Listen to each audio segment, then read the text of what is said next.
Hi guys, Michelle Jones live. I haven't done a live for quite a while. Oh, there's a bus there. I wonder if Juke Juke is fixated with buses.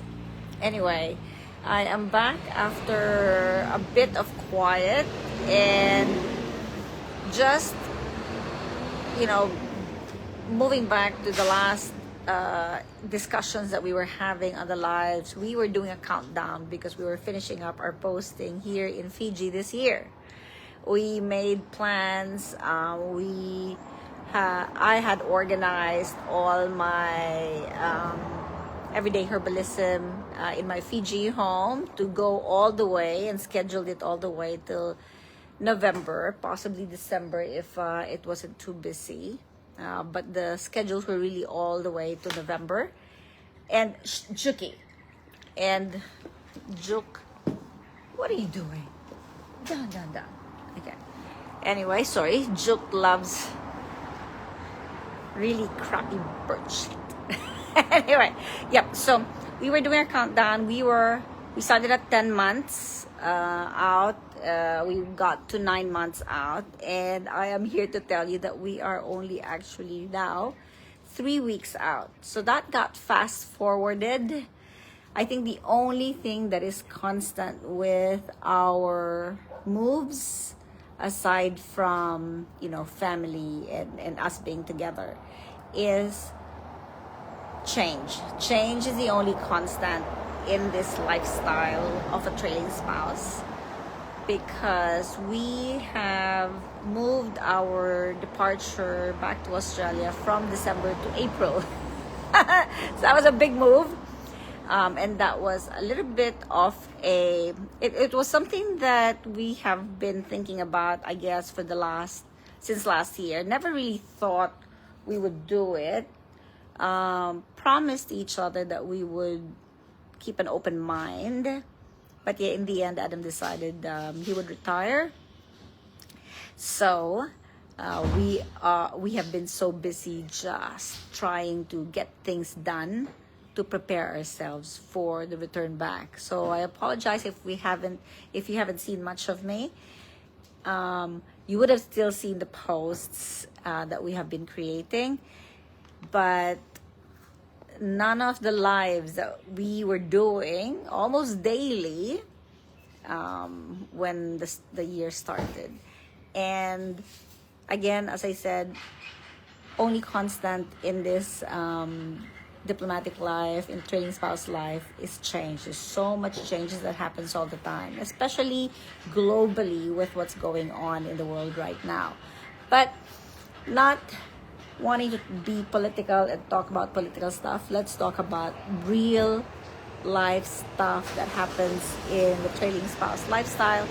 When you have a big move, it is already a big job, a big transition, a lot of work that usually happens and takes place 6 months prior to the move.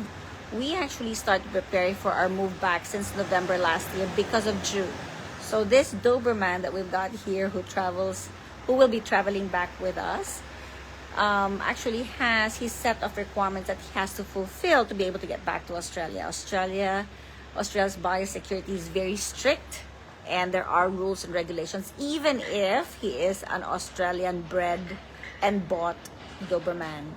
So we had organized for our import permit, import back into Australia for Juke. Discussions started in November or maybe even October. We applied for his import permit early February, if not end January. And when the decision was made in March, this month, like literally just this month, for Adam to retire, we had to fast track getting his quarantine booked. And for those of you that are traveling with dogs, make sure that you actually look at the requirements of the importation of your dog into the next post or even back home, because sometimes the export process is not the same as the import process. So for example, to import Juke here into Fiji, Juke needed to go through a 7-day quarantine, so that had to be organized. That process we found easier to actually get an agent to organize for us, because we're not familiar with what was going on here in Fiji and how the processes work and how to follow up and what have you. And we organized with an agent back in Australia to organize the export out of Australia, because it was our first time to be traveling with a dog. Now, on our way back, we organized the local stuff, biosecurity here, the shots, the tests. There's a lot of tests that's required of our dog to return back. And the Australia side, we are organizing ourselves, because the Australia side is pretty straightforward. So after the import permit, we organize for quarantine. Quarantine sends you an email of what goes on afterwards, and there are numbers that you can actually call if you want to get things organized. So if you are going back to Australia and you want those information, do send me a message, and I'll share with you the websites that I went through to process my import permit and my quarantine information. Now, I'm not sure if you've seen the crate that my dog came in with, and we actually brought that crate out in January, and we've been playing with him, so he gets used to the crate again. The dog has to love being in the crate, otherwise the whole trip is too stressful. I mean, it's already stressful that he's leaving us. He will be stressed because he doesn't have us around him when he's traveling.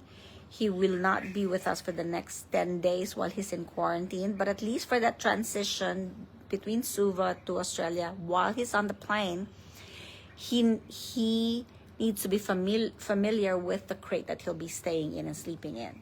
And so we brought that crate out, and we've been playing, been putting food in the crate, been playing, find it in the crate as well, because there are like holes on the sides of the crate, so we hide his food there.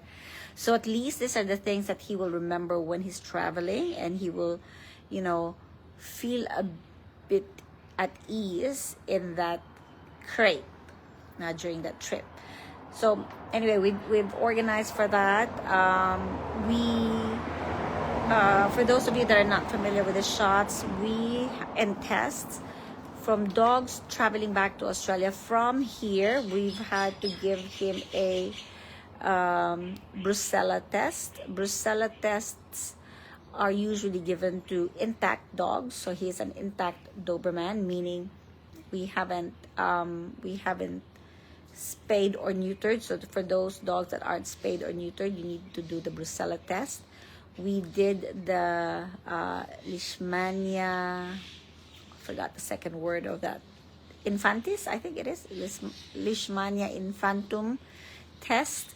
And then the third test is the Leptospira SV canicola, because that is what Australia doesn't have, leptospirosis canicola, and they don't want that in country, so the dog has to be tested for that. We have also, because of the very tight time frame, given him the first Leptospira shot, because in case the test comes out positive, which we don't think it will, but you can never rely on just thinking or possibly, right? Possibly happening or possibly not happening. So because of that, we gave him the first shot. We are awaiting the test results, and if the test results come out negative, so he doesn't have leptospirosis, then we don't need to give the second shot. Sorry, darling, move. And if it does come out positive, then we have time to give him the second shot before sending him back to Australia. So again, make sure that you know all the requirements for your dog getting back into the country, because that is the most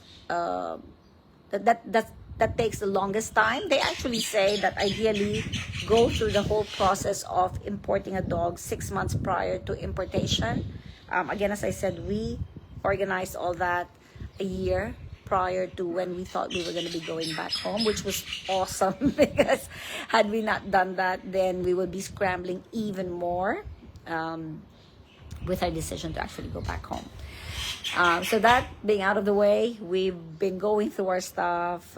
We've done our survey for the shipment. We are looking at what can go with us, what we need to leave behind. I have so many herbs that I knew was going to last me till the end of this posting, but now I need to try and figure out what to do with them. I cannot bring them back to Australia. Loose leaf and stuff cannot just go back in. Might try to bring some in my suitcase, and if they take it off me, then they can take it off me. But if I put them in the shipment, then it'll be a bigger problem. So a lot of those I'm just gonna give away or get rid of, because I'm a herbalist. A lot of the herbs that I have, unless you are a herbalist as well, you will not know what to do with them. So if there are any herbalists watching here in Fiji, connect with me, and yeah, I might be able to give you my herbs. But yeah, I need to make sure that you do understand what to do with them. And yeah, I still will have the last say as to whether or not I will be giving those herbs to whoever connects. Okay, I have to be responsible for those herbs and need to make sure that they're not just passed on to anyone. What else? I just found out that we also can't bring in too many of our products, cosmetics, lotions, moisturizers that are open. I don't know how true that is. So if any of you have gone to that, I don't remember that being an issue before. So I have to check if that's new. We have traveled in so many different places, gone back to Australia, gone through this whole process so many times, and I've never once had issues with returning back with moisturizers and what have you that I haven't used that I've put in shipment. I've been told this time that we can't do that. So again, I'm gonna do my research. I will not just take on what I've been told. I will do my research and see if that is indeed the case. So a lot of stuff is going on, and again, that's the reason why I haven't been online. I apologize. But we are also going to have to pivot. We have to make some changes with the Zoom workshops. I will be delaying the Zoom workshops to when I get back to Australia. I will be recording some of them, so you will still be getting recordings of herbalism using local herbs here in Fiji, so you won't miss out on that. It's just I don't know if I can have a specific schedule. It's just 3 weeks away. Juk flies out on the 13th. We fly out on the 15th of April. So we're not talking about a very long time frame. And between now and then, because of this short amount of time to prepare for everything, it is a very busy time. We have organized our place, a property that we're going to go back to when we get home. I've shared to those of you that have been following me for a while that we've sold our property in Canberra, so we are not Canberra bound anymore. Our move back to Australia is Adam retiring from public service, so we don't need to be in Canberra anymore, which is exciting because it's now a new phase of our life. It's a new adventure. Oh, look at this dog. And oops, darling, just one second. Yeah, so I will share with you where we are going to be moving to closer to the date, but we've sorted that already, which is such a relief for those of you that are used to traveling, trailing spouses that go back home, that need to try and find a place. My gosh, it is a little bit stressful. We've always come back home to our own home, and this is the first time that we've had to look for a rental. Oh, sorry, I should take that back. The very first time I went back, I went to Australia, joined Adam in Australia in 2001, was the only time we've had to do a rental. And so when I was going through the whole rental process, I was so unfamiliar with it. And back then, when we went back home, we actually thought we had a place to go back to because Adam had a place. but we had some dramas with that place, and so we've had to do a rental. So we looked for the rental while we were back home. This is this is the first time we've done a rental, looked for it online, had family check it out, and chose it, and paid for it before we even saw it. But very excited, saw the videos, saw the pictures, so excited about the choice that we've made, and we'll be sharing with you where that is when we get there, so that you can see how exciting it all is. But yes, with regards to our workshops, our meetings, our chats, our Kappa with Michelle, I will be coming on with my Kappa, giving you updates as often as I can, but there won't be any Zoom workshops. So the Everyday Herbalism will have to be paused and continued back when we get to our new home, after we've unpacked in our new home, because it'll be so chaotic, and I hope you guys understand.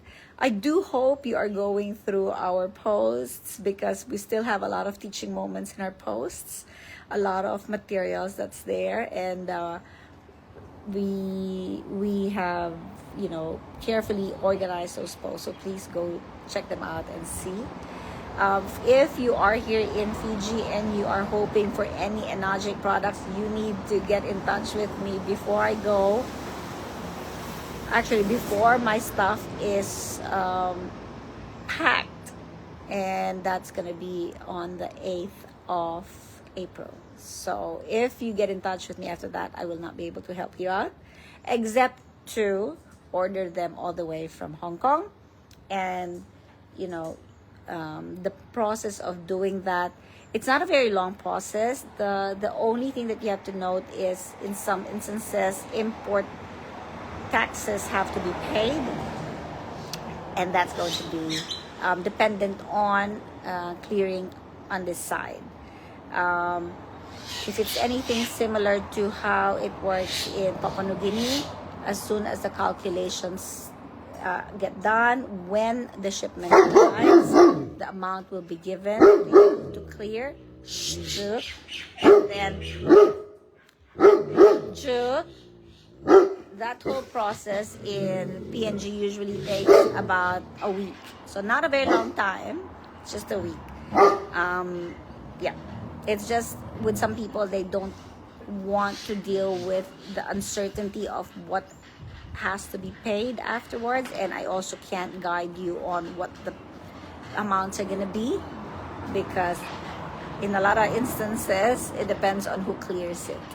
So hope you guys have a great day. Grab your kappa. I haven't even had a sip of my kappa. I've been excited to just share the news with all of you. It's been something that we've been wanting to share, but it's just been so busy.